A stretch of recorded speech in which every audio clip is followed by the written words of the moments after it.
Alrighty, so first thing first is we're going to turn on editing on your Moodle page. Move on down to the administration block and hit edit settings. Now in this, you're going to scroll all the way to the bottom where you see appearance. And in appearance, that's where you can know for sure or not if the gradebook is showing to students.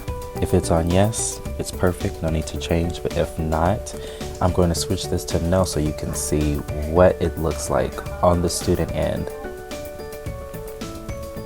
Now when switching the role, the student view, and so in their block, you see that grades is not an option for them to click on to view. So we're going to go back to an edit settings under the administration block to appearance, switch that no to a yes, and your students are able to view the gradebook.